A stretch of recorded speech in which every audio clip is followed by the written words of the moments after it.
نبی علیہ السلام نے ایک حدیث کے اندر فرمایا کہ رمضان کا مہینہ عظیم مہینہ، برکتیں ہی برکتیں، رحمتیں ہی رحمتیں، گناہوں کی معافی، دعاؤں کی قبولیت، اور اس کے ساتھ اللہ تعالیٰ ایک دوسرے سے عبادت میں تمہارے بڑھ جانے کو دیکھتے ہیں، تمہارے آپس کے مقابلے کو دیکھتے ہیں کہ تمہارے ہاں یہ ماحول ہو کہ میں اتنی عبادت کروں، میں اتنی کروں، میں اتنی کروں، ایک دوسرے سے آگے بڑھنا۔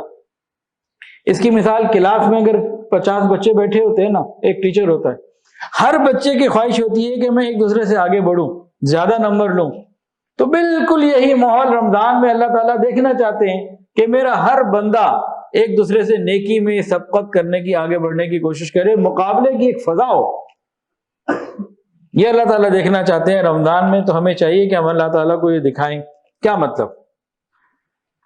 بھائی فلاں نے 10 قرآن پاک مکمل کیے، میں نے 11 کرنے ہیں۔ وہ تراویح کے علاوہ 10 رکعت نفل اور پڑھتا ہے، میں تو جناب 12 پڑھوں گا۔ وہ پورے مہینے میں تراویح میں 1 سے قرآن سناتا ہے، میں تو 3 سناؤں گا۔ تو اسی طرح اس میں مقابلہ یہ محمود ہے، کرنا چاہیے، یہ برا نہیں ہے۔ اس کے لیے ماحول بنانے کی ضرورت۔ تو اللہ تعالیٰ باقاعدہ دیکھتے ہیں کہ رمضان میں کون دوسروں سے نیکی میں، اعمال میں آگے بڑھنے کی کوشش کر رہا ہے۔ تو اللہ کو دکھانا ہے جی، اس مہینے ہم نے، آنے والے رمضان میں ہم نے اللہ تعالیٰ کو دکھانا ہے انشاءاللہ، یا اللہ ہم آگے بڑھنے کی کوشش کر رہے ہیں۔ اس کو چھوڑ دیں، کوئی دیکھ رہا ہے نہیں دیکھ رہا، ہم آگے بڑھیں گے جی۔ تو آج کی ساری بات چیت کا جو لب لباب ہے وہ یہ ہے کہ ہم نے رمضان میں کم سے کم وقت میں زیادہ سے زیادہ فائدہ کیسے حاصل کرنا ہے، کم سے کم وقت میں بہترین فائدہ اور زیادہ فائدہ کیسے حاصل کرنا ہے۔ ٹارگٹ کیا ہے جی آج ہماری مجلس کا؟ کہ ہم ایسے باتوں کو سمجھ لیں، سیکھ لیں کہ کم سے کم وقت میں بہترین فائدہ اور زیادہ بھی فائدہ، دونوں کوالٹی اور کوانٹٹی دونوں اچھی میل حاصل کرنی ہے۔ تو اس کے لیے ہمیں پلاننگ کرنی پڑے گی۔ کیا کرنا پڑے گا جی؟ پلاننگ کرنی پڑے گی۔ جب ہم پلاننگ میں ناکام ہو جاتے ہیں تو گویا ہم ناکامی کی پلاننگ کر رہے ہوتے ہیں۔ جب ہم پلاننگ کرنے میں ناکام ہو جاتے ہیں، یعنی پلاننگ کرنے میں ناکام ہونے کا مراد یہ بھی ہے ہم پلاننگ ہی نہیں کرتے، آ جائے گا گزر جائے گا، تو ہم ناکامی کی پلاننگ کر رہے ہوتے ہیں۔ آئے گا جی گزر جائے گا، اس میں کیا ہے، رمضان آنا ہے، چاند آئے گا، اعلان ہوگا، مولوی صاحب کہیں گے روزہ رکھو، روزہ رکھ لیں گے۔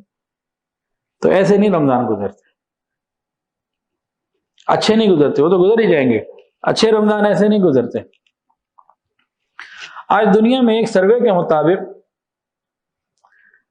39% منصوبہ جات اس لیے ناکام ہوتے ہیں کہ پلاننگ ٹھیک نہیں ہوتی۔ یہ بہت بڑی تعداد ہے، 100 میں سے 39۔ فیلئر کی بہت ساری وجوہات ہیں، ان میں سب سے بڑی وجہ پلاننگ کا ٹھیک نہ ہونا ہے، یا پلاننگ کا سرے سے نہ ہونا ہے۔ باقی آگے جو اور حادثات اور خطرات ہیں، نقصان منصوبے کی ناکامی کے لیے، وہ بہت تھوڑے ہیں۔ ہمارے اکثر منصوبے وہ نیک بننے کے ہوں، وہ کاروبار کے ہوں، وہ معاشیات کے اعتبار سے ہوں، وہ گھریلو زندگی میں، خوشگوار زندگی میں، اور اپنے آپ کو کسی بھی طریقے سے اپنی صحت کو لے کے جو اکثر ناکامی ہمیں ملتی ہے، وہ پلاننگ نامکمل ہونے کی وجہ سے ہوتی ہے، یا پلاننگ سرے سے نہ ہونے کی وجہ سے ہوتی ہے۔ پلاننگ ہی نہیں ہوتی، اس لیے ہم کامیاب بھی نہیں ہوتے۔ تو پلاننگ کی بڑی اہمیت ہے جی۔ اگر ہم پلاننگ کر کے کوئی کام کریں تو اس میں کم سے کم ہمیں 8 بڑے بہترین فائدے ہوتے ہیں منصوبہ بندی کے، پلاننگ کے۔ اب وہ رمضان ہو یا کاروبار ہو یا زندگی کا کوئی کام ہو، کیونکہ ہم موقع ابھی رمضان کا ہے تو رمضان کے حساب سے ہم ساری بات کریں گے۔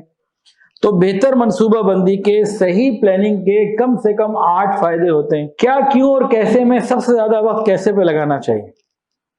انگریز جو آج پلاننگ کرتے ہیں نا، ان کے بزنس سینکڑوں سال چلتے ہیں، ان کی چیزیں لمبی پلاننگ کرتے ہیں، کیسے اس پہ بڑا وقت لگاتے ہیں۔